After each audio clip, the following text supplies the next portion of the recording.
Keep 100% of your claim.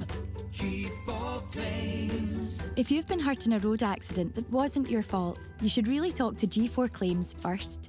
Unlike road accident solicitors, we don't charge you for our services, which could see you better off. To keep 100% of your compensation, have a chat with Nicole and the team.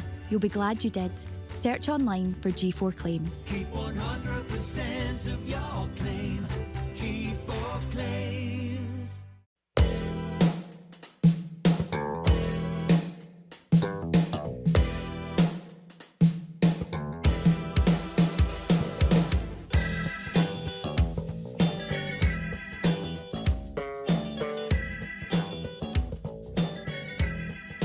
Ladies and gentlemen, welcome back to the Sellik, the Thunder, episode 144. For the second last time, the penultimate time this season, we come to you live from the G4 Claim Studio as we get ready to wrap things up on the 24-25 campaign. And we're doing it in style this afternoon, or should I say this evening. I'm joined by two marvellous guests, starting with the man to my left. It's Mr. Dylan Murdoch. Dylan, your first season's coming to an end.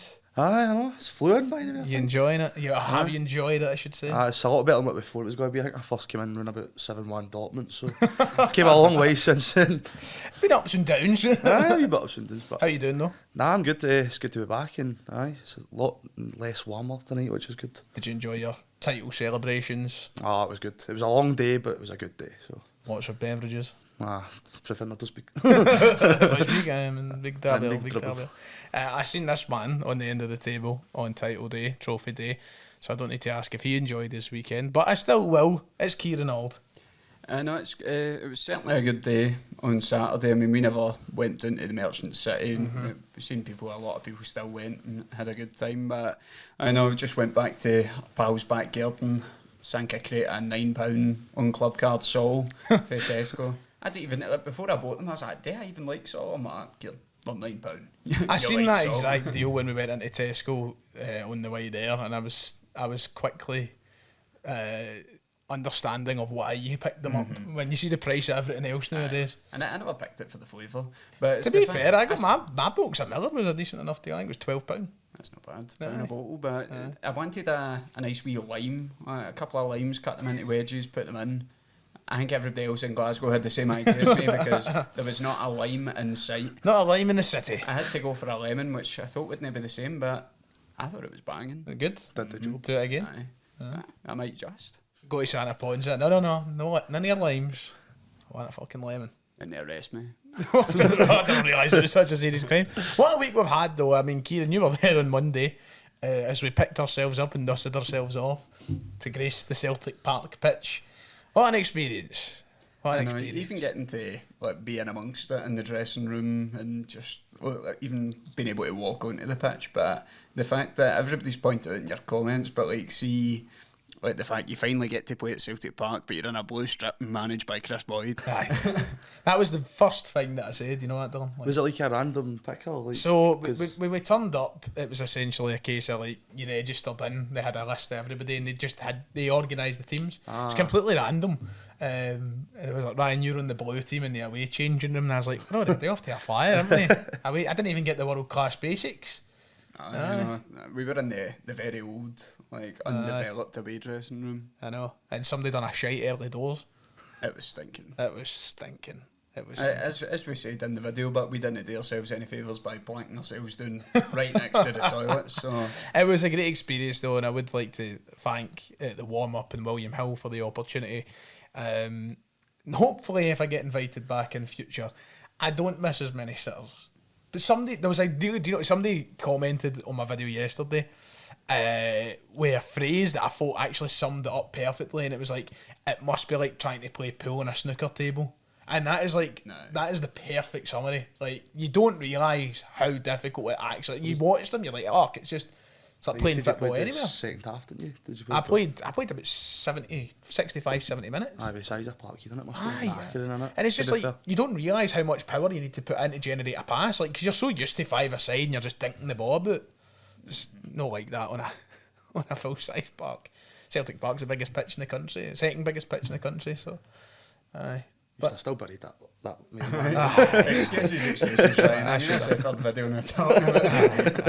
Aye. Anyway, hopefully Celtic don't have the excuses this weekend, because we do wrap up our season with a Scottish Cup final. Celtic have the chance to win a 9th treble in the club's history, and it would be done in, I think everybody would agree, done in tremendous fashion if we managed to win at the weekend. One of the, I mean, every treble's historic, but I think this one would just feel really, really nice, really, really good, considering how well we've done in Europe as well for our standards and all the rest of it. Yeah, Saturday. I mean, before we talk about the game itself, how excited are we for yet another Scottish Cup? People always say you take these things for granted as you get more and more of them, Kieran, but I'm trying to live with telling myself, no, we can never take these for granted. I know, you need to have that mantra, but because the second you start to get used to these things and see it as just another day at the office, it does take away from it. And I don't think I'll ever allow myself to not be mega excited for a Scottish Cup final or any big game, but no, you're buzzing to be there again. The prospect of a treble is mouth-watering. Yeah, I mean, this would be, if we won it on Saturday, the club's ninth treble, which is just mental to think, because you go back to 2001, Martin O'Neill wins the treble. That was only the third in the club's history. It's only been done twice by Jock Stein, and then we're talking, we've seen 6 trebles since Brendan Rodgers came to the club. If we win on Saturday, our 6th treble since Rodgers came to the club in 2016. That is bonkers. And just think about the games where not the seasons where it's been like doubles as well, so it's like close enough as well. Since Rodgers came in, there's only one season where we've not won a double or treble, and that was the COVID season. Aye. Just puts it a lot into perspective. Dylan, how are you feeling about the Scottish Cup final? Oh, I can't wait. It's just one of the games of the season. It's probably for me one of my most exciting bits of the season. I love the Scottish Cup finals. It's always been like growing up, and then obviously in our lifetime we've been lucky enough to see quite a lot of them now. And it's at the end of the season, that vibe, and just it's always a good feel going into it, because obviously we won the title there and everybody's in a good mood. So I hopefully take that into the cup final on the weekend and hopefully get it done. It also helps that the last couple of games against Aberdeen, Celtic have been pretty good. In the last 2 games against Aberdeen, we've scored 10 plus goals, battered them once with the B team on the field. So I mean, how do you look at it in that sense when you come up against a side like Aberdeen, who we have been given doings this season, but a cup final is a different game, isn't it? Aye, definitely. I think the way Aberdeen started the season as well, I think the way they fell off, they'll be up for this cup final more than usual. But it's that way because obviously you said the last time we played them at Hampden was a 6-0 game, but obviously it's a semi-final. I think Aberdeen will be more up for it this time, and I don't think it'll be like the Pittodrie game and stuff like that. I think it'll be a lot closer, but Celtic should be getting the job done, and I'm looking forward to it. It could be a big one for Jimmy Tillin. I was on, shout out to the guys over at A Celtic State of Mind. I was fortunate to join them on Tuesday, and we had this discussion. I mean, if Jimmy Tillin takes another doing off Celtic, it could very well be his last game. I know, I was generally going to make that point, because their season, as we all know, started very well and fell off a cliff. It looked like they were maybe going to be able to salvage third for a point, and now they find themselves having fucked it quite majorly in the league. This is maybe the last saving grace for... I mean, I don't know the overall opinions Aberdeen fans on the manager. I'm pretty sure it might not be as clear-cut as we'll back him. It's not as rosy as it was back in November anyway. But I think there's maybe realistic doubts cropping into people's heads. Say, if we take a proper down in this game, it could be curtains for him. But... it's a weird one. As Dylan said, it's not going to be like the game at Pittodrie. I don't think we're going to steamroll them. It's a different prospect. That we always talk about teams playing against us like it is the cup final. Now you've got that double because it is a cup final for real this time. But I just think Celtic need to turn up with the same intensity we had at Pittodrie. Funnily enough, with a team that was nowhere near our starting 11. I mean, for points of the game last week, I mean, if we just... Obviously, you had the moment of Forest, and that I'm sure we'll talk about. But the overall game itself, I just felt like we couldn't break St Mirren down. It was just... like it wasn't going to be our day. But you can't afford to not have that level of intensity in the cup final. I feel we need to go out and make a strong start. But, I mean, the last time we faced Aberdeen in the Scottish Cup final will be almost 8 years to the day. The Tom Rogic game. I had a wee look at the weather forecast. It's not looking too bad. No. Could this be another thunderstorms like it was once back then? I wanted to touch on last week and bridging that into this game, because St Mirren, I think, undoubtedly are a better side defensively than Aberdeen. Aberdeen's biggest weakness is their defence. Christ, they might even be a defender down because they got smacked with a chair against Dundee United last week, so we still need to wait and see what the situation is there. But against St Mirren, Dylan, there was a certain intensity missing from Celtic. I don't imagine that's the way that we would turn up against Aberdeen in the cup final. I think that, you know, when you consider everything about that final day, Celtic didn't really need to push themselves. It was about just getting the game over and done with, enjoying the celebrations and protecting yourself for the cup final. But you certainly don't want to see a repeat of that, because I think Aberdeen have the quality to punish a Celtic side that turns up with that. I think that's the interesting thing about Aberdeen. Obviously, we've been talking about the ups and downs this season, but when Aberdeen have been on a game, like you've seen games against Rangers and even against us at the start of the season, of course, but they can actually play good football at times, and obviously, as you said, defence is their weakness, but going forward, they are a threat, and obviously, it's that way. If Celtic don't turn up, obviously, the way we've did this season, sometimes started slow in these big games, it could punish you. So obviously St Mirren got the lead at the weekend, and I obviously said St Mirren's more organised than Aberdeen, but you've seen it a lot this season. When Celtic go 1-0 down, sometimes it can be frustrating trying to break these teams down. So of course it's a cup final, Aberdeen will hold on for their life if they get that lead, so we need to... So you're saying first goal, massive? Yeah, definitely.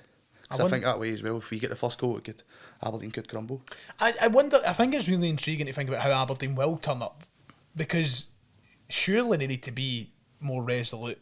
But when it's a cup final and you want to go for it... That was the point I was going to make, because it's like, if you go back to, we spoke about when we thrashed them 6-0 in the semi-final back in... Some of the results against them this year have been... You think we've done it all three, Hampden, Celtic Park and... But I mean, especially that game, they were coming in with a sort of air of confidence about them. They'd gone toe-to-toe with us at Celtic Park only a few weeks prior at that point. I think it was like so 2 or 3 they were weeks. going in with... being very confident going into the game, and rightfully so at the time, because I think most Celtic fans after that 2-each game at Celtic Park were like, oh right, maybe this won't be a very easy game for us, but it turned out to be the opposite. I think they will have to approach this game a bit more conservatively in their approach to how they're going to play football, because we said they can play good football in that, but I think realistically they're going to need to focus more on being, as you said, defensively resolute and taking your chances on the counter-attack. But do you think maybe in that 6-0 game, it was 6-0 because they had that confidence going into it and they tried to match us? Well, that's... Yeah... Because, I mean, is that the reason why we won by such a high margin? Because they thought we could come and get something like this? But if they come in with a different mindset, we need to defend and frustrate Celtic, that makes it a less That's easy a good point, to be fair. That's a good point, because see that Celtic Park game you're talking about, even that way, I think you remember they scored was it half-side goal, they could have been 3-2 up, so they easily could have won that game at Celtic Park, and obviously at the time I think we were level in points and it was a lot closer, so I think they probably could go into this game a lot more. They need to be a wee bit more like... I think as an Aberdeen fan, right, you've got to do your homework. Surely as an Aberdeen fan, you look at all the games, right? You put them all out on paper. And I include maybe even the game at Hampden in the semi-final last year, and this going as far as back as that. If you look at all the games, the best result they got was the 2-2 at Celtic Park. They had 2 shots in that game, and they managed to walk away with a draw. Whereas the other games, they tried to go for it a wee bit more, and look what happened to them. So surely the homework's been done. Surely they do need to... I know it's a cup final, you don't want to turn up in a cup final and sit back and defend, but if I was an Aberdeen fan... Yeah, they're surely thinking they'll take anything but snatch and grab. Aye. It's the year of the underdog, as they keep saying. The only way that they're going to be an underdog winner in a Scottish Cup final is if they play the way they did at Celtic Park in the first game of the season. Especially because, what is it, 10 goals they've conceded against us the last 2 games. And then you think about the 6 or 5 or 6 we put by them at Hampden. Was it 5 or 6 that day? 6. 6 I mean, the record speaks for itself, surely. So I expect Aberdeen to be a lot more defensive. Stephen Robinson has done the best work possible in saying, right, there you go, follow me, copy me, and you'll get something next week. But whether Aberdeen are capable of that or no is a completely different story. That's what I would say. Mm-hmm. But, I mean, just going into the game, I think, as we're talking about Aberdeen, how they're going to set up, I think you're just hoping that our attacking players are going to be fit and firing, ready to go for this game, because I don't want any, like, we love making it difficult for ourselves in certain games, conceding that early goal, and then it's a bit of a fucking mountain to climb, and no saying we've not got it in us to overcome that, but personally I don't want to see that Celtic. So if you could be nice to us and no concede first. That'd be fucking fantastic. The last year's Scottish Cup final was hard enough. One of the big players who we miss, I thought that one of the biggest things, one of the most noticeable absentees against St Mirren was Rio Hatate. I thought his presence was really missing in the middle of the park there, and Brendan Rodgers has obviously confirmed that he will still be out. We knew that anyway. He says that everybody else except from Rio Hatate is fit, so hopefully in terms of preparation it will stay that way. It's been a really good season for us in terms of availability of players, but yes, Rio Hatate is out. Does that concern you for the cup final? How do you go about that? I mean, I guess you could say slightly, because obviously Hatate on his day is probably one of the best players in the team. Like, he's the guy you go to when it comes to the playmaking. He's got the vision, the space. He knows how to use it properly, especially in that Hampden pitch. We've seen a lot of Hatate's best games come on that pitch. So he's going to be a massive miss, and it's a shame for him because he's had a great season. It'd be nice to see him play that cup final, but it's just for time for like people like Bernardo to make his presence known. You've kind of laid into the question I was going to ask. Is that your solution? I mean, it's always a good debate, because obviously I love McCowan and I think he's been brilliant in the last couple of games, but just in that Hampden pitch, I just think it would be Bernardo to go for. Right, fair enough. Kieran, what have you been thinking about it? I mean, I agree with you that we certainly have been missing Hatate. I feel it can be quite static in the midfield when you've not got somebody willing to take the ball on the turn and try and drive the team forward. I feel like Hatate's really good at doing that. He's dynamic on the ball, and he's got, as Dylan said, he's got the vision to pick out the pass that other players can't see. I think if you're needing that on the Hampden Park, we've seen it last year and the impact he made, but with Bernardo, even, like I said it on this podcast as well, after the game at Ibrox, you could see as soon as he came on, I think he was the first midfielder of our team to actually take a player on. Yep, turn and get gone and actually get past them with the ball. You're going to need that in the midfield, and I think Bernardo is what we need going into this. I mean, it's no putting a slight on McGregor or Engels' contributions this season, but I just think you need that extra bit of bite, because I wouldn't put McCowan in like Bernardo or anything like that. So for me, I think the midfield. It's just obviously everybody's going to come back to that same, and it's a very genuine debate to have. I don't think I'd rob McCowan, because McCowan played so well against Aberdeen up in Pittodrie, goal and 2 assists, arguably man of the match in the midfield anyway. So it's a good dilemma for the manager to have, I suppose. I think the way that I've worded it, and I said this, I don't want to repeat myself if people go and watch the Axon podcast and then watch this, so that if you're watching back-to-back shows, but I genuinely... tell me if I'm being the arrogant Celtic fan and you want me to shut up, but Brendan Rodgers could name the exact same side that went to Pittodrie, and I don't think I'd be arsed. I think we are capable of beating this Aberdeen team with any 11 on the pitch, and the comfort is knowing that he'll probably play the best 11. So like, I'm no overly. If it's Bernardo, McCowan, I don't care. I know. I mean, if I would preferably like to see Bernardo in there. Yeah, yeah, yeah. No, I'm not going to be tearing my hair out on the way to Hampden when I see the team line up and I hit McCowan's in it. But as you said, I agree with you in the sense you've got the confidence in anybody in this team to come in, slot in, and do the job. I mean, Celtic would never go out and name the same lineup for Pittodrie. And that just reeks of complacency. Yeah, I really want to see that. That would be bonkers. I'd say that I wouldn't care, but I'd certainly be confused. I was only kidding, Brendan. Next thing you know, I'm doing a rant on YouTube about the fucking state of the team.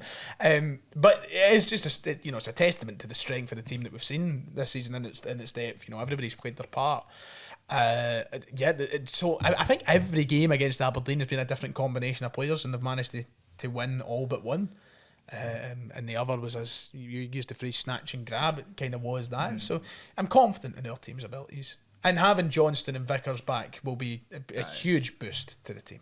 I know, you're just looking for that bit of solidity again in the back line, because there has been times in the past month or so you're looking at our defensive lineup and you're looking, how on earth is that our starting lineup in 2025, like certain players. But nah, I'm confident for it. I'm glad to see certain players getting themselves back in time for the cup final. I'm just hoping people are firing. Everybody knows what's on the line. It's a treble. Aberdeen are going to be right up for it as well, because this is a season saver for them, because it's went very awry. But nah, buzzing for it. Dylan, I want to ask your opinions about the front three, because after last weekend, I think a lot of people will be saying that Forrest once again has put his name in the ring for a start. How do you go about playing that front three? What are you kind of leaning to? I know we've not kind of went into our team predictions as we normally would here, but just what are you leaning towards attacking wise? I tell you what, see, because obviously James Forrest obviously played good at the weekend again and at Pittodrie. He's just that way this top part of the season. It's as if Forrest comes alive. Even when you seen James Forrest last season, a lot of his best moments were the second half of last season. So Dundee away in that as well. exactly, Kilmarnock and stuff. So it's definitely a good debate again for Rodgers to have. But I would probably still go Nicholas Kuhn. Just purely for his season. Like, I know he's been up and down, but I think on his day, if he's on his game, he's one of our best players as well. But honestly, I wouldn't be mad at all if James Forrest would start that game, because you see James Forrest, he's got the experience, the 1-2 football, he knows what he's doing, where he's going, what he wants to do. So it's a good debate to have, but then I would probably do either. You're going with the big man up top. Because I think that's one that will come back up again. Do you maybe drop Ida, play Maida through the middle? No, I'm not using the phrase drop Ida through any bad connotations. I just, to bring Forrest in, you could maybe play him or Kuhn on the left. There's all different options, Kieran. Yeah, I think this then comes back to, we're talking about how Aberdeen are going to set up. If they're going to be setting up very defensively, I think it makes sense to have Ida as the starting striker to try and be that focal point to attack. I'm not saying Maida can't be that, but I feel like his game's more focused on getting in behind, and I feel like it might be the kind of game where we need Ida up there, and you've still got this thing, before Dyson was a striker, he was still banging the goals in whilst being a winger, so it doesn't, you're not losing anything by putting him out wide. You're confident in playing both positions. But I thought I was going to be the one with the unpopular opinion, because I was going to say what you were going to say. I would rather Kuhn start, and it's not even anything against James Forrest. I'm buzzing he got his goal last week, but I think I would rather Forrest as the impact sub, because as Dylan That's a words that we're uttering in the year of 2025, isn't it? Forrest, the impact sub. Better on the line for yourself. I don't know why. For me, I see him coming on and making an impact in the last 25 minutes of a game. No, that once again sounds bad on Nicholas Kuhn, that the young 24-year-old winger can't come on and make an impact. But I think I would like to see him for the start. Fair. No, I listen, as I said, I'm perfectly easy with whatever combination of players Brendan Rodgers goes for. I think it's more in the eyes of the people listening, the people watching. They'll want to know what seems the best route forward and what Brendan Rodgers' options are. For me, it is a case of Kuhn, Forrest, whoever it is. Bloody hell, you could call back fucking Marco Tillio and play him in the wing on Saturday, and I'm pretty sure we'd be still favourites for the game. So, we're in a good position. These Scottish Cup finals can always go different ways. It's just a flashpoint. I mean, you think back to the reason Hatate's not here, and it's through a moment of, and I'm not just going to say it's a moment of fuggery, isn't it? For Gay, there's no need for Gay to go in the way that he does. It's moments like that though that can change a game, and if that happens early days, you never know where your game's going. These fixtures are always full of stuff like that. But I mean, Kieran Tierney was sent to the dentist. Aye. That's right. Final. That's right. Who was his name again? Jason Stock. Who was the other one they had at that Sam point? Cosgrove That's came it. in the season after. God's sake, they just had like a regen, big strong blonde headed burly strikers. English striker. Then he got Curtis Mainwell, he still had a bit of hair in his head. So I'll open the floor. Anything at all about the cup final that maybe I've not addressed or questioned? I've got one point to talk about, kind of touching on last week as well, but it's relevant. Right. But are we going to go through our team lineups? Yeah, we probably will, aye. Right. Do I save it for that? No, I mean, we'll talk about it. Just jump in. Alistair Johnson Yes. on Saturday. Oh, it was terrible. Horrific. Horrendous. For me, still, it wasn't bad enough to merit Ralston starting ahead of him. Which is weird, because Ralston has been brilliant these last few weeks, but I still wouldn't start him in a cup final with Johnson. Like, I mean, it wasn't the best return to the starting lineup for Johnson on Saturday. It was very obviously a wee yard after. So do you give him that benefit? I think because we know the player that Alistair Johnson is, you give him that benefit of the doubt. I don't think you say that for many other players, but you know what he can bring to the team. So I just feel like I had to get that out there, because I was like, Christ, I was fuming at Aye. What did you make it? Did you notice it as well? Aye, I was saying that, I was like, but I wasn't too bothered, obviously the league's done, and it's like, but I was like, see, before Forrest's goal, I thought he was going to shoot, and I was like, I would have summed his game. I was like, save you shot, AJ, man. But, I didn't know how to feel at that moment. I was like, part of me was like, shit, and I was like, we passed it, I'm just madness. Nah, I actually feel a bit sorry for Alston because since he's come in, he's done all right. And Aye. I know it's a long time ago, but even the cup final against Rangers when he came on here, he was actually quite good and all. But nah, you can't drop Alistair Johnston because we know Alistair Johnston on his day, he's probably one of the best right backs we've seen at Celtic. So, aye. Couldn't put it better myself. He is. I mean, if he was taking it easy last weekend, he's more than allowed. More than allowed. Any thoughts, Dylan, about the game before I ask for your full starting 11s? I don't think so, to be honest. I think just better talk about again is maybe the centre back option, but I guess we'll get it. Well, Casper Schmeichel or Vinny Salah, it looks as though it'll be Schmeichel. Yeah, it will be. You'd assume so. So Schmeichel in goals. Back four then. We've touched on Johnson already, so Johnson will be in there. So your centre half partnership, Dylan, you've alluded to it. What's your thoughts? I'm just interested to who he'll go. I think he'll go Vickers Trusty, but again, I just wouldn't be surprised if he plays Scales because he's been doing it quite a lot. I think it will be Vickers Scales. You think so? That's what I mean. I wouldn't be surprised because he's been doing it. I want it to be Vickers Trusty, aye, but I think it'll be Vickers Scales. I'm in that camp as well. Do you think it'll be? Aye. I just think he's shown in the last few weeks that his allegiance still lies with Scales. And I mean, listen, for as much questioning of Liam Scales' ability that we do in this podcast, I get it. Trusty's not done enough to show that he's definitively better.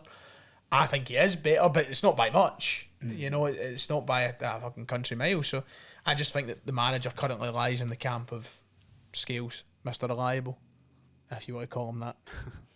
Man, I'm going to refrain from calling him that. Left back, Greg Taylor, who we will talk about later on in the show, but probably his last game for Celtic. So the midfield three then, you've already said you want Bernardo, assumingly that would be joining Engels and McGregor. You in the same? Exact same. Exact same. McCowan impacts up if needed. Do you think, I think he definitely will come on it at some point. do you hope to see young Sean McArdle make an appearance? I mean, I was disappointed not to see him. Didn't really allow ourselves the opportunity. Nah, I think if we were a couple of goals up, he'd have definitely been on that park. But no, I mean, he's looked great in the sparingly few minutes he's had in a Celtic shirt. But you want to see these boys get a chance, and if he was able to get a chance in the final, if the circumstances of the game allowed for it, I'd love to see it, because he's not put a fit ring in his limited minutes for Celtic. And front three, I think you already gave us your entire front three, didn't you? I think I'll go. Both of you the same, actually. Couldn't. I think it'll be. Do you know what? Yeah. I think it'll be Forrest. I'm going to go Forrest, Ida, and Maida. I don't mind it. And just to spice things up, just to be different, I'm going to spice it up and go with that. But as I said, Forrest scored into Aberdeen last season, didn't he? In Hampden, so. Exactly. So did Kieran Auld, but sorry. Good point. So score predictions then for a cup final. It's always a risky one. I know. I'm not doing what I done last week. I was finally. You weren't here, were you? No, so like, because of all season, I've been pretty mature and pretty. No doing a Ryan McGinley and saying we'll beat everybody 5-1, 6-1. For a laugh, I was like, you know what? I'll let my hair down. 7-0 Sellik. Bang, 1-each. That was shocking. So I'm not doing that this week, Kieran. I'm going to say 2-1. I want it to be more, but I'm just playing it Kieran Auld safe with classic. 2-1. It's final. Dylan. 3-0. 3-0, quite convincing. Like me, I'm also going to go for a 3-goal scoreline, and or a 3-goal win, I should say. 4-1 Celtic is what I'm going to go for. I just think that Aberdeen need to go out there and they need to do what Tottenham done last night in the Europa League. Tottenham famously shit at defending, can't defend for the life of them, but they go out the final and defend really, really well. Aberdeen need to channel what Ange Postecoglou channeled, because their defence is just is too poor. It's horrendous. So they need to find something, and that's why I'm going to go 4-1 Celtic. But listen, cup final. Aye. Half time. Dylan, you've got a quiz, I believe. I changed it a wee last minute. A wee last minute change, because we've got a belter of a full time quiz. And Dylan was scared that his half time quiz might have been too similar. So he's changed it at the last minute. Dylan, I'll let you explain what you've decided to go with. So this is a last minute, 90th minute who's that tick. So hopefully it is correct and reliable. But so who wants to go player A? Who wants to go B? Well, did I win the quiz last week? Or have I made that up? I did. Right, that means so I scored an own goal.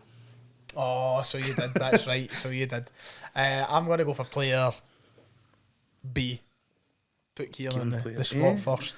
Actually, because you've done a lot of Who's That Tick, so I'm not sure if you've mentioned these before, but we'll do it anyway. I might have. So man, I'm sure you these.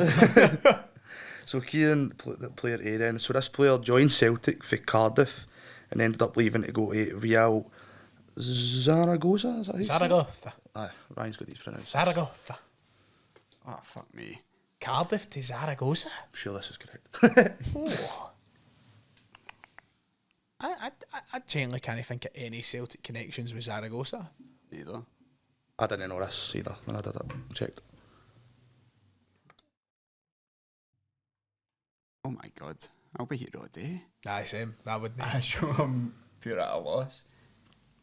Can I get like the era? I'm sure it was him, Mickey. I'm sure it was 2009, 8, 9, I think. Or 9, 10, when about that time. Oh, well, I a think. lovely couple of seasons, man. So some fantastic talent comes some through great the doors. memories. Let's think. I'm so glad I gave you this. I know, cheers for that.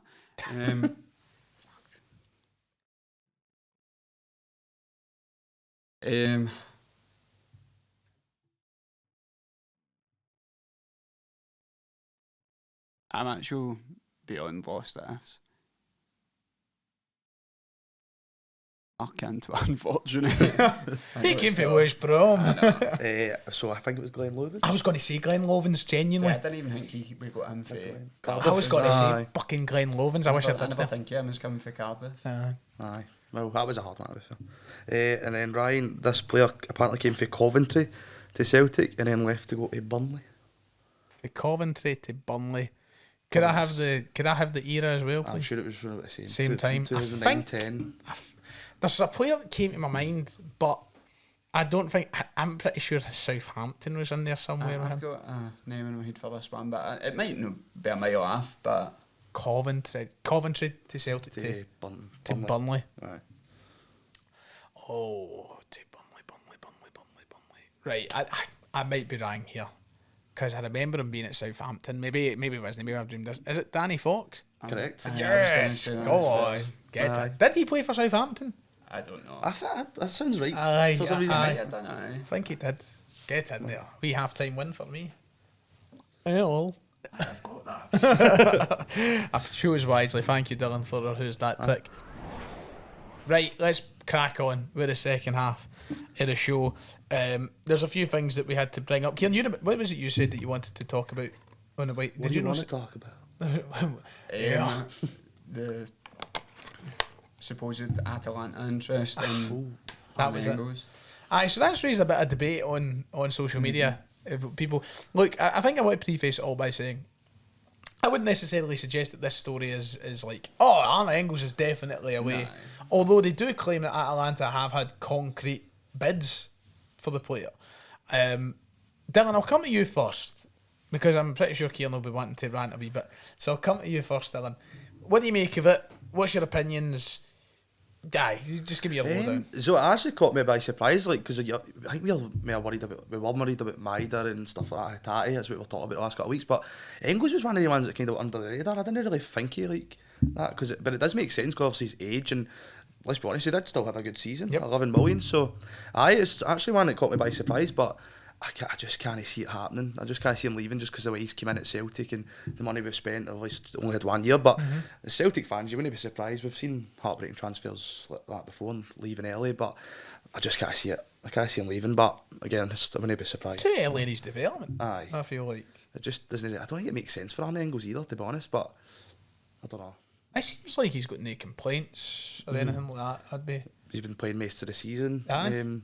Well, I think it was maybe December he had a wee period he was in and out of the team. But Aye, that's right. other than that, he's been pretty solid in the team. He's been a main starting 11 player, and we should have Champions League football next season if we get by the qualifiers and that. So I don't see why he would want to leave him personally, but I don't know. PFA Young Player of the Year nominee. He won the club's Young Player of the Year award. Multiple caps for Belgium. Potentially could be winning a treble. And genuinely just a decent first season, Kieran. Yet a lot of Celtic supporters are quickly saying, "Oh, I'd get rid of him. I'd take the money. Because, I mean, when I seen this, the thing that I picked up on, it wasn't even just... I'm much the same as Dylan. I don't think it makes sense for him to leave. I'm hoping that he doesn't leave. I just don't think it, as you said, don't think it's right for his development. I think he will stay. But I feel like the whole piece of news, if you want to call it, sprung about this weird thing that's happening again with some of your support where as soon as we pay big money for a player, the target's on their back and nothing they do is good enough. I genuinely don't know what the benchmark for success is for some people in this team, because the amount of people I've seen in the like count on some of these mental tweets about selling Engels, maybe cutting your losses, selling him, and he's not been that good this season, there's better out there. I'm like, he's actual joking, man. Like, it's beyond frustrating that we've had to talk about this about 1 million times this season. We knew this was going to be the case as soon as we broke a transfer record for somebody, that it was just going to be constant criticism, and I'm like, he must be fucking sick of hearing cunts talk about it as well, because I'm sick of talking about it. But to suggest that Arne Engels hasn't had a good season to me is batshit. I think he's came in, he's a young guy, we've obviously spent big money on him, he's came in, he's adapted really well. He's been part of a team that goes furthest in European competition for years, and I feel like he's played a vital role. The amount of times you see, like, he's assisting that, but his eye for a pass on the pitch as well. He's one of the players that can make a difference and has done throughout this season. And for people to sit and say, "Oh, I'd just get rid of him in the summer after 1 year," and you said it to me in the motor as well, Ryan, that he's one of the players like Starfelt, you said, where people have got their opinion on him and it's never going to change regardless of what he does. And that to me is the most frustrating thing in the world, because I think there's a serious player in there and some of your support are determined to tear him down at every single opportunity they get. I seen a cracking TikTok the other day, and it was in relation to English football, and the guy used Caicedo as an example, who was maybe not the best example to use because he's came onto a right good game, I think, recently for Chelsea. I'm not entirely sure, I don't watch Chelsea every week, I'm just going after the TikTok comment section. But he used Caicedo as an example, and he was bang on the money with basically what he said. It's like, Brighton signed him as a £3 million player and somehow sold him for 100 million quid, which is unbelievable, fair play to them, great. See, when he was playing the way he was playing at 3 million, he was unbelievable. He was the best player in the league, best centre mid in the league, future star.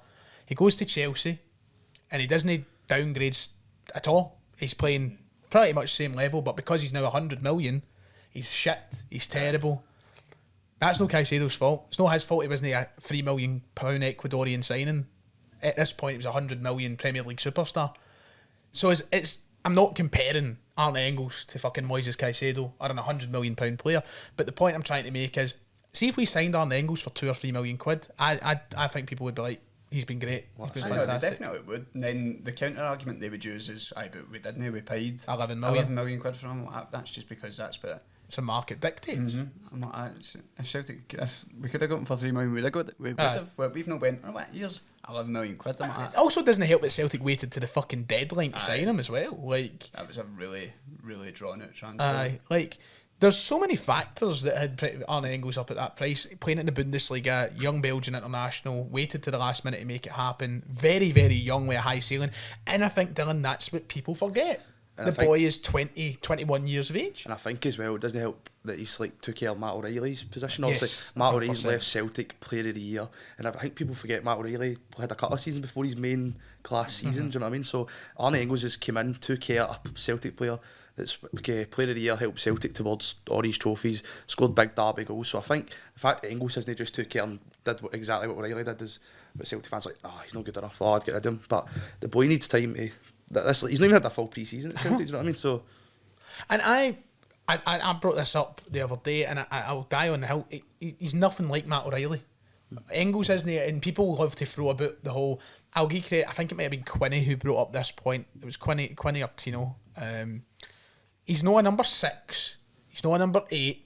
He's not a number 10. He's Arne Engels. He's got a role and he does his role, and it's not the same as Matt O'Reilly. But I think so many people, Kieran, have just built up this expectation he should be scoring and making as many goals as O'Reilly does. Because we had the high profile departure of Matt O'Reilly, and our supposed replacement was obviously gone out and spending some of that money breaking the transfer record on a midfielder. So obviously people are going to, in their minds, put two and two together and assume, right, he's the direct replacement for him. Whereas the reality is the midfield's operated slightly differently this season. You see that. You see McGregor chipping in with a lot more goals this season that he wouldn't have been getting last year when O'Reilly was the main man. I mean, it was big boots to fill coming into the squad, but, and we just said there, it wasn't really his responsibility to come in and stop that gap.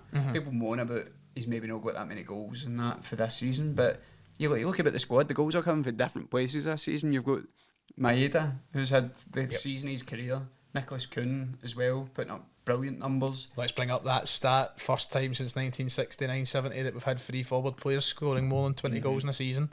Like, attacking wise this season, I can't believe there's anybody getting any stick. The goals are coming from the players that should be scoring goals. And Arne Engels has been a big part in making that happen, and people are just choosing to. I think the Jota goal when he first came back is a prime example. What Engels does, see, like the ball he makes, obviously doesn't get assist because obviously he's been put through, but he's the one making it happen. You've seen it a lot of times this season. The ball's there the tap, like the vision as well. Like Engels is that sort of player. You've seen it in Europe as well. The wee sort of one-touch footballs he did against Leipzig and stuff like that. Like that's what he does as well. He's not just going to always be in that final third. The point you made as well, but about O'Reilly was obviously looked upon really favourably at Celtic in his first season at Celtic and that, but it wasn't until his last season where he took it up to a whole other level. And that's where I would like to remind people that the same people who are probably wishing Engels out the door at the minute are the same ones who were probably wishing O'Reilly at the door when he had his first full season. Because remember that whole run he went without scoring or whatever it was. I know, because it was the season before his last one. It was his first full season.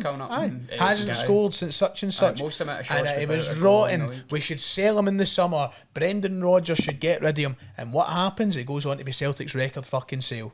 So listen, at the end of the day, I'm not qualified, you're not qualified, you're not qualified. None of us are qualified to determine who's going to become a player. We can guess and we can predict as much as we like, but I certainly would rather the manager taking the gamble and the guesses than the people who are wishing him at the door. Put it that way. I think there's a serious player in there, and I think he's only going to get better at Celtic. Greg Taylor looks as though he's off. How you doing? You're right. Get it out.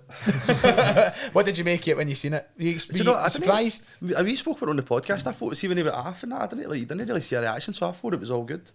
And then you seen the post, I was like, oh, he's away.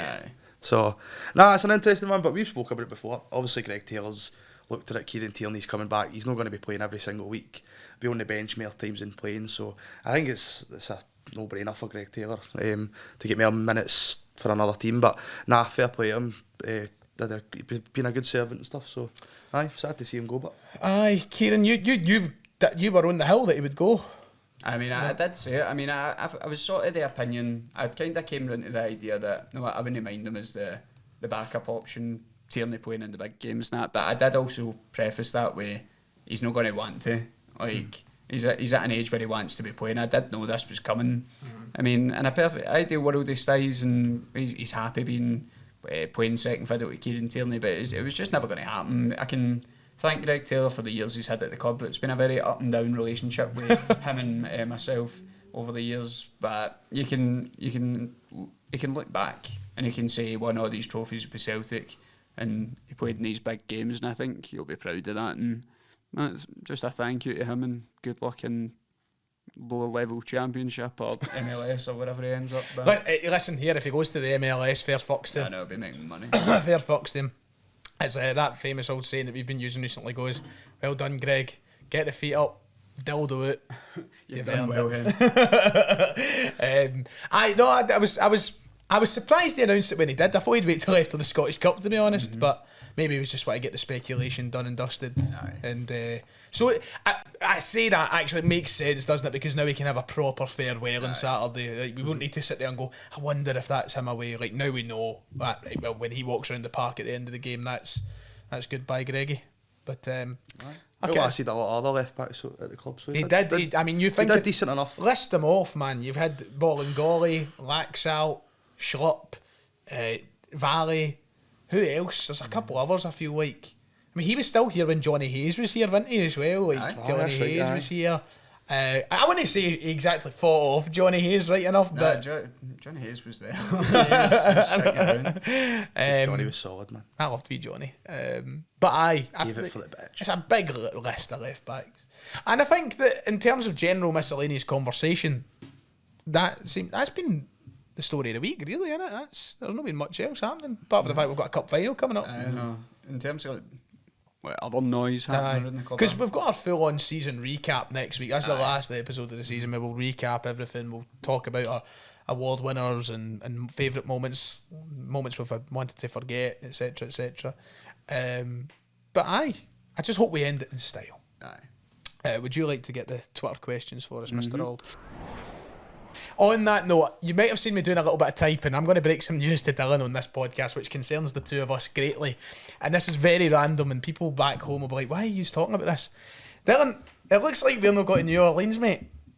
Apparently there's reports that WWE have cancelled the New Orleans for Mania, and they're changing it to another year, and next year's location's unknown.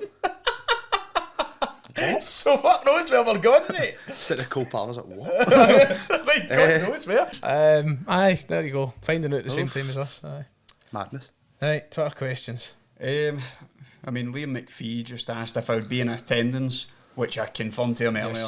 I will be. Did he ever follow up? No, there was no follow up. So, he did have a question for you last week, though. Oh, actually did, didn't he? I could go and. Well, I'll go and I'll look, move on look to the up next for you. one.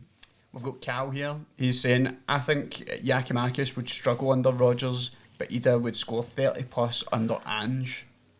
That is a really... That's an out there. That's obscure, isn't it? Mm-hmm. I wasn't expecting that to go that way as I was reading. I know, it's an They're under interesting Ange would point have of been view. What do you make of that, Dylan?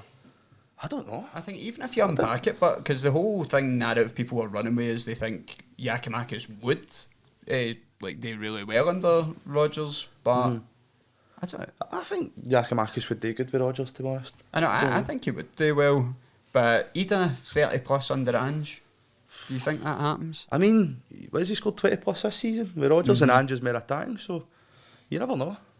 Guess we'll never know, but I mean, I'm just trying to think of like the way we did attack, but under Ange there was a lot. There was a cross-balls. certain- The amount of a certain times you see style in it. Ida, Aye. like you had that pace of Kyogo being the one getting him behind. He was a yard ahead of it suited him perfectly. the defenders while still being on side. Like that's the sort of thing that I feel like he was very suited to doing. But nah, I don't know if I'm fully on board with that. Cal. I don't think 30, but I think he would I still still get a think good he would barrel do load. well, but I mean, how many did Yakimakis get under? I was going to say, mate, what was Kyogo's record with Ange? I don't even remember.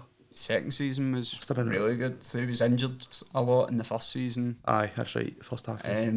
But Must have been late 20s at least, I think. aye, 'cause I mean, Yakimakis ended up joint top goal scorer Aye, they were in level, weren't they? the first season, didn't he? That's right, aye, they were level, I'm sure. Have you got that question yet, Ryan?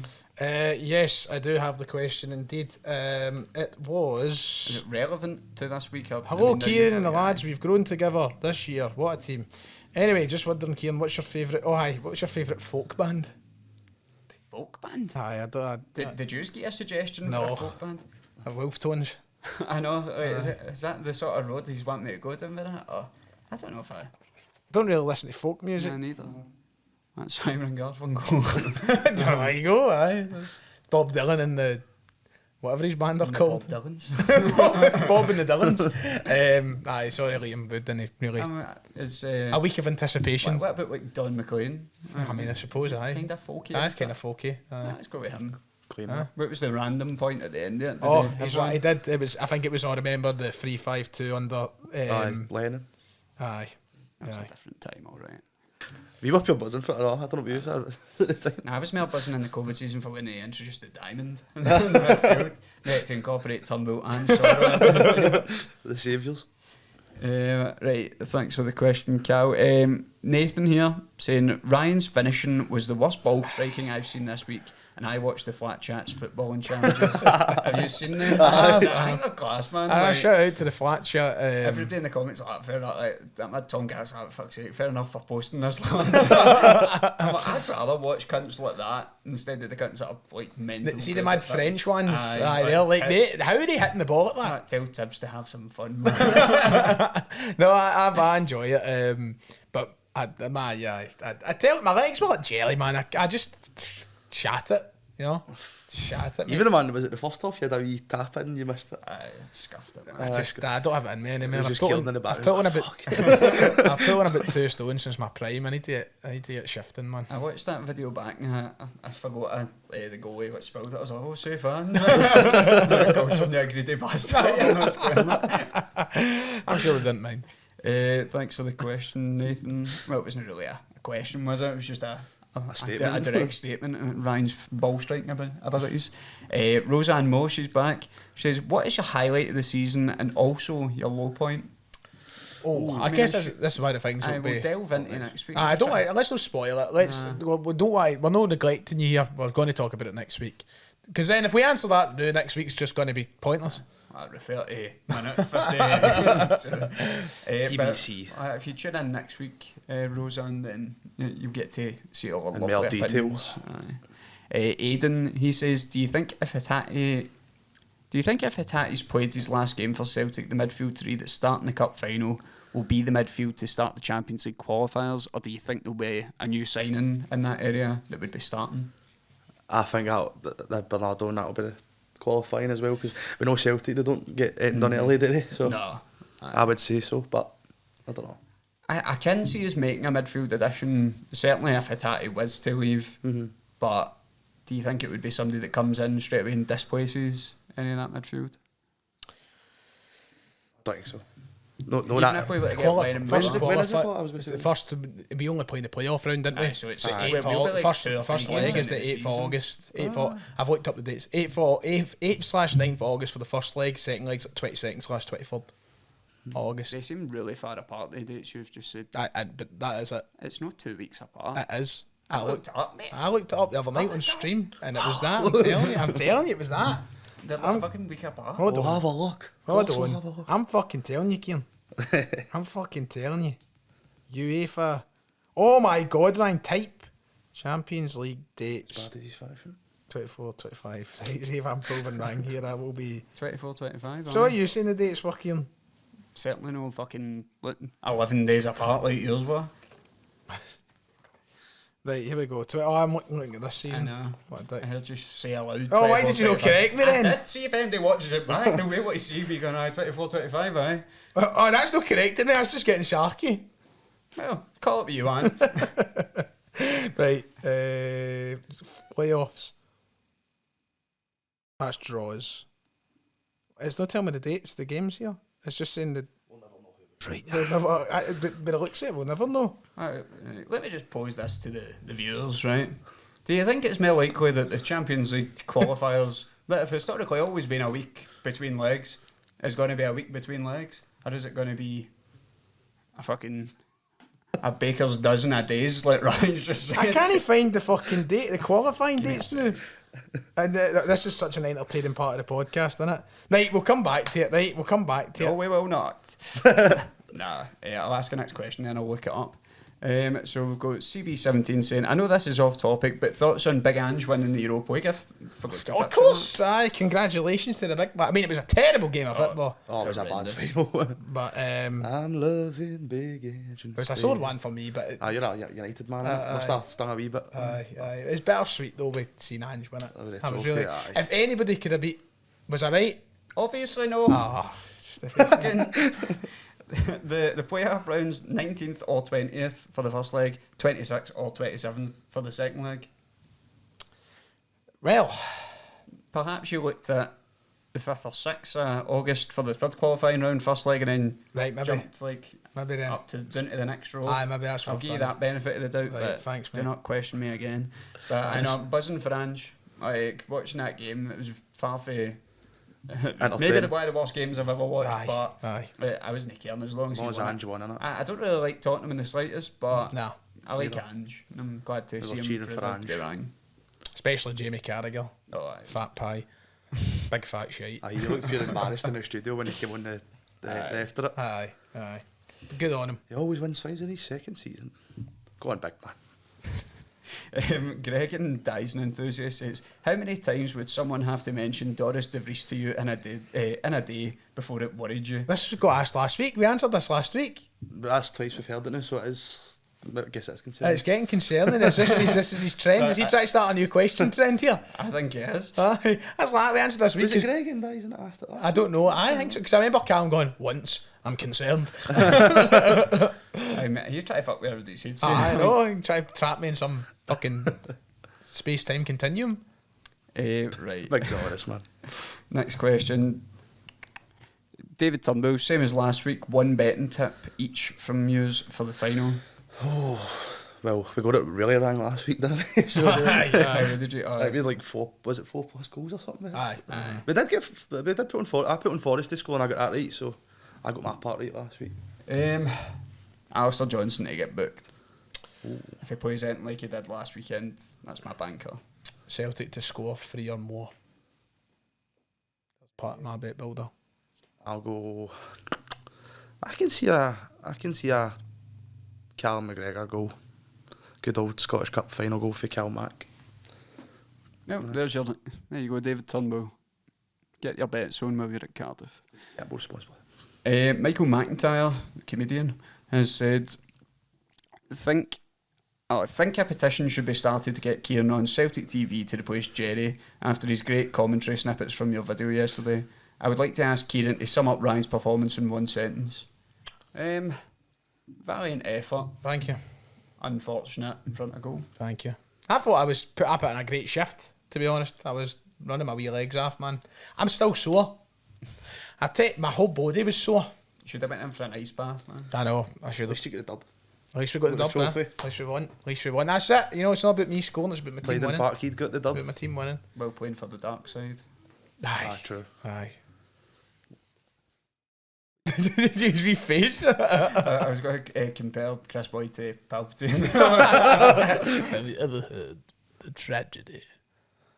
I can't think of somebody using that. Of Lee McCulloch, the wise. I think it's the first time we make up something called wise, man. On to the last few questions here. Jack Daly says, with the summer window approaching, could it be viewed as smart to let some key players leave? If you remember, one of our major downfalls in 2020-21 was that we held on to a squad that was past its sell by. I think it's time for a bit of freshness. Interesting outlook, to be fair. Do you know what? Like, this is. I don't agree. I think freshness is needed. Of course, right? No, let me just scrap everything I've just said. Right? I think there's a fine line you've got to balance between. Brendan Rodgers has been very fucking vocal about how he wants freshness. Of course, you need freshness. But I think there's a few people out there who are too determined to say, "Oh, we need a wholesale changes and whatever and this, that, and next thing."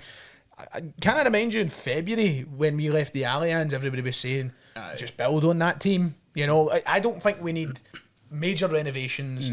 I would like to keep the foundations of what we've got to make it better. I get where the sentiment of where he's coming from, but I don't think in this current moment in time, I don't believe that this squad is at a point where we need a major overhaul of It's players. nowhere near that. Nah. Plus, I think at that time as well, it was known that a lot of players wanted to possibly go.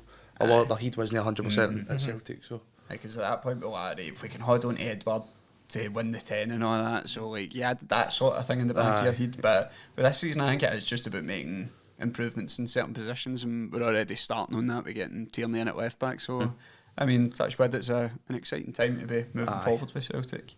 Kieran Rogers says, do you think Katie will take number 3 now that something like Taylor's off, or will he go back to number 63? I want him to take 63. I thought you were going to say 13. Favorite number. I do like that number, Dylan, but it just walks through them all, goes from 13 to 23 to... It needs to be 63, doesn't it? I want it to be 63. Aye. The nostalgia in me wants it to be 63. Freeze woke, man, for Tierney. It just is. I remember how wrong I thought it looked on the Arsenal. Kind of used to it now, but I would still rather he took 60. Same. It just feels right. Feels nice. It's like McGregor being 42. aye. If he ever changed to, like, see when Brown left, I was waiting for him to take got the 8 or something, and I'm glad he never. Like, you see when they did Forest as Scotland, well. it's like, See one thing I kind of hated. See the fact that, like, see when Patrick Roberts came back for the second And he spell was and he 7. took number 7. Aye. I cussed him straight away. It did. CB7 says, what's your goals for the club for next season? We'll save that to next week as well, because Yes. we're going to kind of review Yes. the season as a whole. How would you guys do on Beat the Pundit? Asks Ranny's Rovers. I think we sometimes get to play it, didn't we? When I'll pick Kieran up for the midweek games, and usually he gets in the motor at 7 in the button, and it'll be just as they're starting it, and we get a crack. But we're never.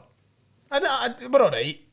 I wouldn't say we're perfect. I think so. See, with like your mid-season, like you've got the questions, and it's like relating to games that have happened. Like, what was the score in that game? Who scored? I'm like, half of the time I don't keep up enough with. If I had properly watched the games at the weekend, I'd fancy my chances are. It just depends who you play, I think, as well.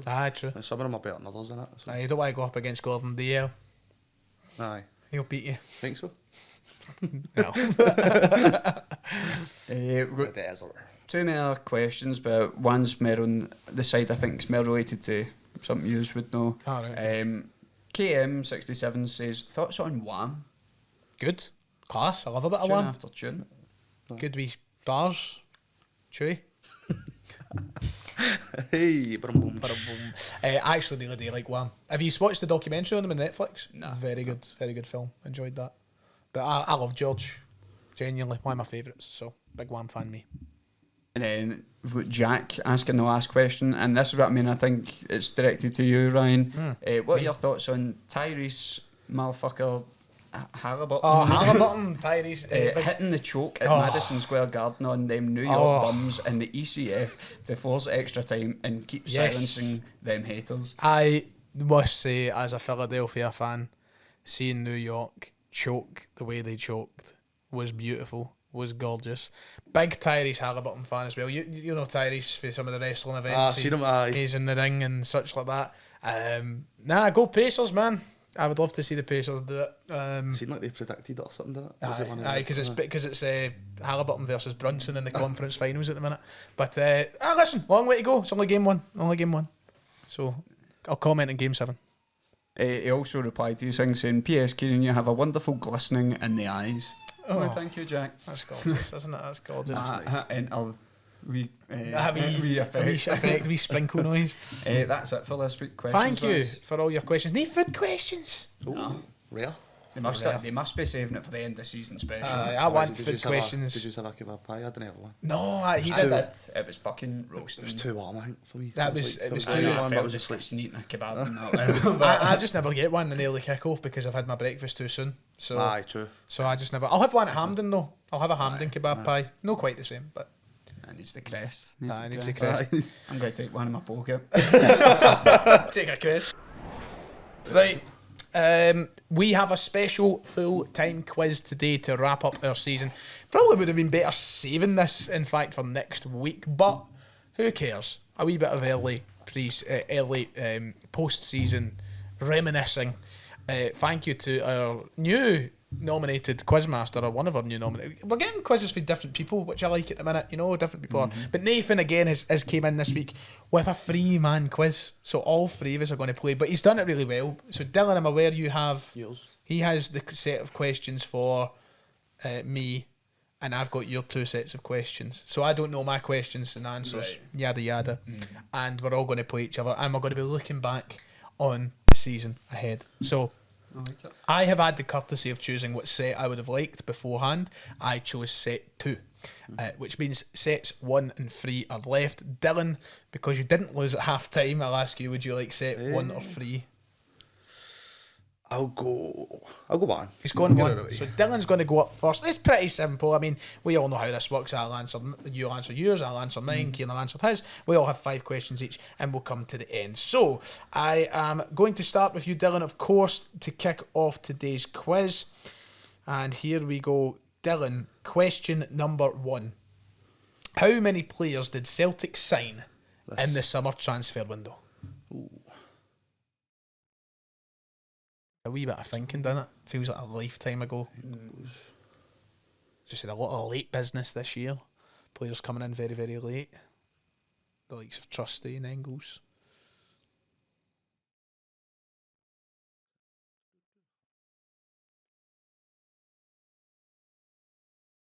He's thinking hard, boys. He's thinking hard. I've got the new ones, but I'm just trying to think if I've missed anybody.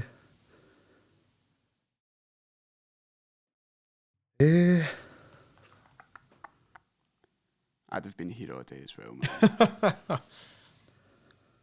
think it's 6.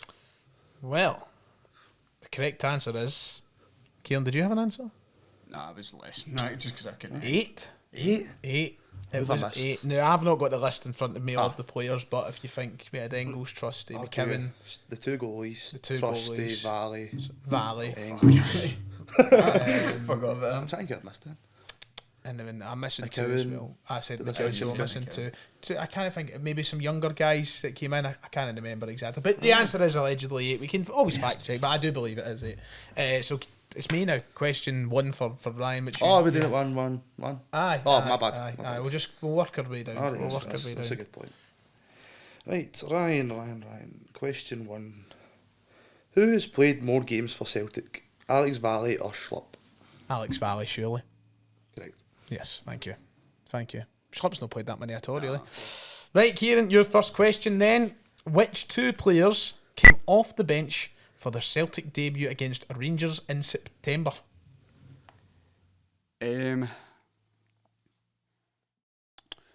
Was McKibben one? McKibben was one.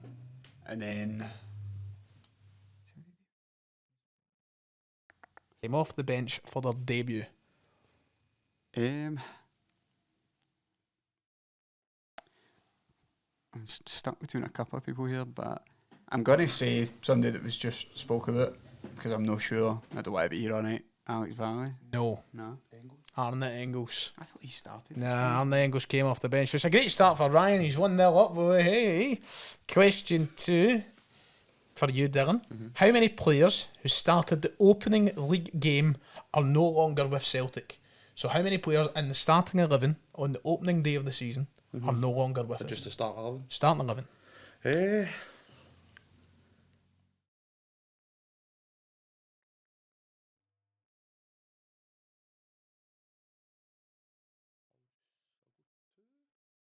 Speak louder.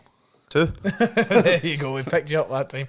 Correct. Aye. It is 2. Kyogo and O'Reilly. It is Kyogo and Matt O'Reilly. We said this last year, the exact same thing about like Starfelt. I can't picture O'Reilly in that top. I was trying Aye. Right. My question then. Oh, sorry. I keep forgetting to say one. Jesus.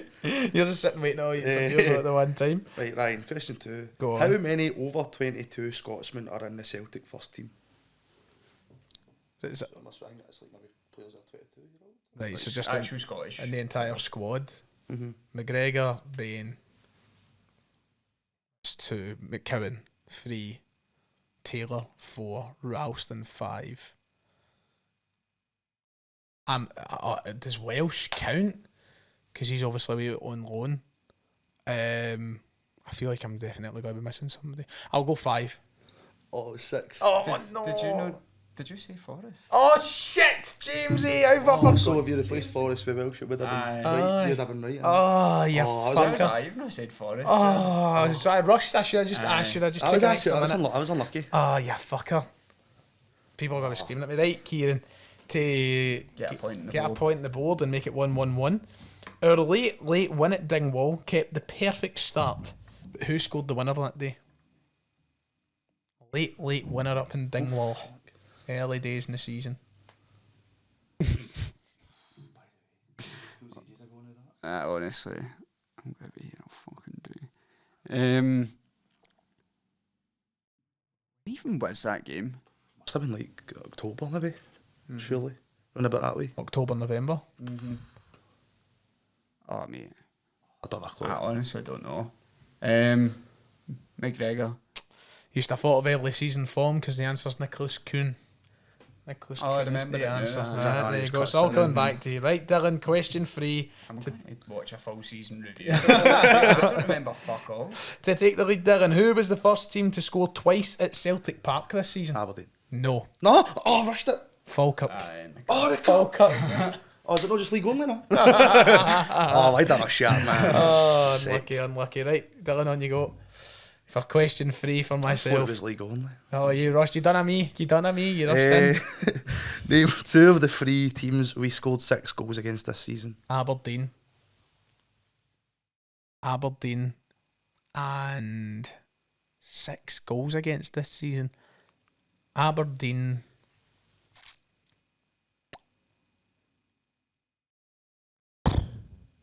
why is my head hitting a blank? It should be completely obvious, and it's just hitting. I know I've got one in my head for that, but Oh Jesus peeps, man! Why can I not think of who else we've scored 6 against this season? I forgot about one of them, to be fair. Ross County. St Johnstone and Away. Dundee. because away from home we beat them. I missed all 3 goals in the first half. I was going to Away say getting a bye. Dundee. I don't even remember the Dundee one. I remember St Johnstone. Right, okay. Okay. Oh, aye, sorry. Kieran, to get A point in the to board. question 3. Our draw at Atalanta, you were there. Oh god. Right. Our draw at Atalanta was our first away clean sheet in the Champions League. Sorry, our draw at Atalanta was our first away clean sheet since what away sheet? Since what game in the champion? First away clean sheet since when Oh, Jesus. in the Champions League? Away. Away from home Champions League. Yes. Been Took me long enough to read the question out. the games that were before that got bumped off Dortmund. Season before. It was pre-COVID. Aye. Champions League. Anderlecht. Correct. It is Anderlecht. Correct. Well done. Point on the board. I've had a bit of a stinker these last couple of. I've just realised that there's 10 questions here, but we'll just do 5. Well, no, like What, well, 10 each? Aye, there's 10 each. He's put some effort in Well, I here. mean, that could do covers 5 next week. I was That gonna say covers. We could do the 5. second half next week. Aye. Second part of the season. Aye, there you go. Aye. That's good Aye. thinking. Good thinking. Thanks, Nathan. You got a week off, son. Well done. Great effort. Thank you. Right, Kieran. No, sorry, Dylan. Which 2 players scored a hat trick against us in the Champions League this season? Against us. Against us, Adeyemi and Adeyemi Rodgers. and Rodgers. Correct. Well done. 3 questions right for you now, Dylan. Cooking. Absolutely cooking. No, sorry. 2 questions right for you. Out of 4. 2 out of 4. Not bad. Right. Not bad. Go on. Gee's mine. I need this. Question 4. Aye. Which player scored an own goal in the Champions League this season? Scored For an us. own goal. An Angus Og. Who scored an Angus Og? Right, wasn't it Bratislava? We could have scored an own goal against Dortmund. We could have scored an. Oh wait, no, it was just a mistake. I was going to say Dane Murray, but that was just a mistake, wasn't it? Who scored an own goal? Cameron Carter-Vickers. Correct. Vote that. The Club Brugge. Yes, that's it. Right, Kieran, your only hope of getting something for this quiz lies on this question. So, question 4. Our late draw at Dundee was salvaged by which player off the bench?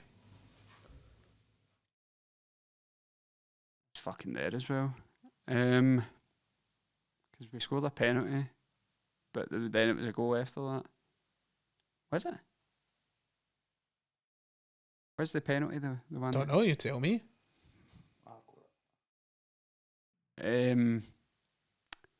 Fuck knows. Either. Arne Engels. Penalty. You alright, Where's bro? the fucking Arne Engels You was the alright? right answer. You'd overthought yourself out of it. So, Dylan, to make it 3-2 to you, as Kieran's effectively out. Your final question. Which player scored a hat-trick for Celtic in a mid-season friendly? Palmer. Correct. So the pressure is on me. If I don't get this right, Dylan has taken the win for part 1 of our big season quiz. So question 5, right? New signing Luke McCowan. Yes. Joined from Dundee. Yes. But which Scottish Championship side did he start his career at? Ayr United. Oh, correct. Come on. Which means we need a tiebreaker. Kieran, your last question would have been, if you want it, have you got 0 points? Nice. Oh, you got 1, aye, right. So Kieran, your question would have been, who did Jota score his first home goal against upon his return? Oh, home. Actual fucking. Dundee United. I don't know. Right, so for a tiebreaker question, because it was hard to actually do a tiebreaker because somebody would need to know. So, Kieran, I'm going to ask you to get your phone out for a second, right? And I want you to pick any game of football that's went on in the past 48 hours. Tell me and Dylan the game of football you have chosen, and we have got to guess the home team's possession. And whoever gets closest will win. So it doesn't really take any knowledge. It is a proper guess. I'm going to go with Man City Bournemouth. Oh, and because you were player one, you go first. Man City Bournemouth. I'll go City.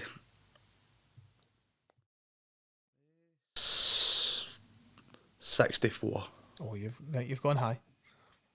City, obviously. City should be dominating that game, but I think it'll be a wee bit lesser than that. I'm going to go 57. And you're spot on with that, Ryan. Is it 57? Come on.